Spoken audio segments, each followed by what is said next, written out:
everyone, and welcome to today's episode of Geropsychology 101, where we'll be diving into a fascinating topic, successful aging. What does successful aging actually mean? Well, it's not quite as simple as it sounds. Successful aging has been debated for years, and there are different ways to define it. One of the most well-known definitions comes from Rowe and Kahn. They say successful aging has three parts: low risk of disease and disability, staying mentally, physically, and sharp, and staying active in life, especially when it comes to relationships and meaningful activities.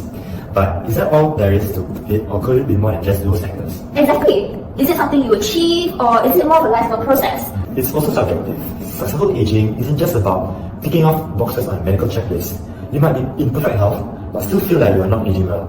On the flip side, someone struggling with health issues could still feel like they are doing great when it comes to aging. That's why understanding successful aging is so important. If you really get what it means, we can shape policies, healthcare, and support systems that meet people where they are, and not just where we think they should be. So, am I right to say that successful aging affects us all? Whether we're individuals trying to age well or governments planning for aging populations. And it's especially critical in countries like Singapore, where the population is aging fast. Absolutely. It's also crucial for healthcare providers and researchers so they can understand how to better support older adults as they age. And that brings us to the big question: what does successful aging actually look like in real life? Before we interviewed an elderly person, we had a few ideas of what it might mean. Yeah, at first, we thought it was mostly about staying active, connecting with others, and keeping up your health. Kind of like the Rowe and Kahn model: low disease, sharp mind and body, and strong social engagement. But then, we started to question that, can everyone age successfully in the same way, or does it depend on your life circumstance? Can you still succeed at aging if your health isn't that great? On 21st September, we took part in the Home Refresh program by Hope Worldwide Singapore. We were initially assigned to help a lady who had recently injured her leg to clean her home. However, our visit was cut short as she had to visit her young son who had been hospitalized the previous day. This situation shows how unexpected events can affect the aging process. This woman's experience highlights the complexity of aging, when balancing family responsibilities and dealing with sudden challenges can impact how we define successful aging in a traditional sense. Afterwards, we were given the opportunity to visit Madam Tan as part of our project. We helped her clean the hard-to-reach areas in her home and got to learn more about her life experiences. Madam Tan experienced a significant health decline after a fall a few years ago, leading to nerve issues that impacted her mobility.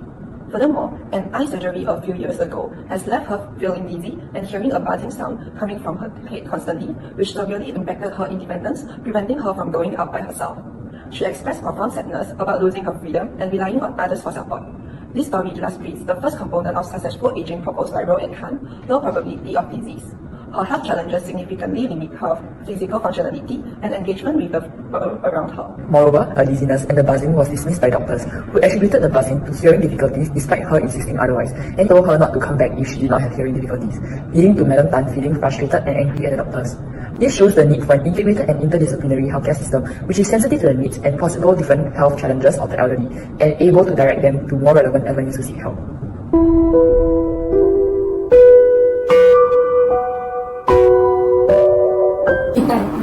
就可能会关心我，但是我始终也不会让我做东西，他没有让我起来嘛，怕醒不起来，我就来帮他了，坐那个直升机，整他说，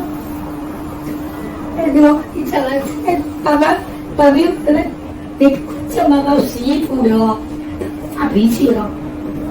Do you think that Madam Tan has aged successfully? Well, according to the Rowe and Kahn model, she was not aging successfully, right? She did not meet the criteria set by them. But I think there are other factors that we can consider, such as her spirituality, which serve as a protective factor and contributes to her successful aging. Yes, you mentioned spirituality. Although that's not part of the model, I've seen my own grandparents engage with spirituality and see firsthand how it could be a protective factor, like you said.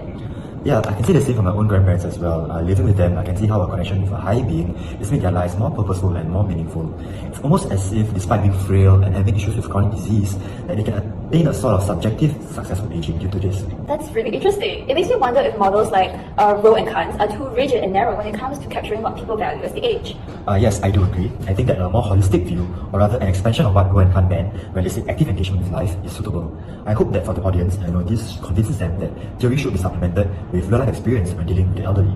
Now that we've learned so much about the complexities of successful aging, what are your plans for future learning? Well, from what we observe from Madam Tan, as well as for our own grandparents, I'm interested in the ability of elderly to adapt to their declining health. It could be possible from the examples from Madam Tan and our grandparents that spirituality and religion is only one avenue for the elderly. But could there be other ways for them to cope and adapt with their declining cognitive and physical health? I also would like to dive deeper into how cultural expectations influence the aging process. Aging doesn't happen in a vacuum. It is shaped by our surroundings and cultural beliefs. I know it sounds ridiculous to us, but maybe someone from a culture that does not emphasize filial piety or family connections would be so upset by your children leaving them alone. So it sounds like you'll be focusing on the mental and emotional aspects of aging, especially how people adapt and how culture plays a role. Definitely essential areas to understand for anyone working with older adults. And that's a wrap on today's episode of Geropsychology 101. We've learned that successful aging goes beyond health. It's about resilience, cultural influences, and the support we receive from family, healthcare, and society. Thank you to our guests for their insights and to our listeners for tuning in. Until next time, take care.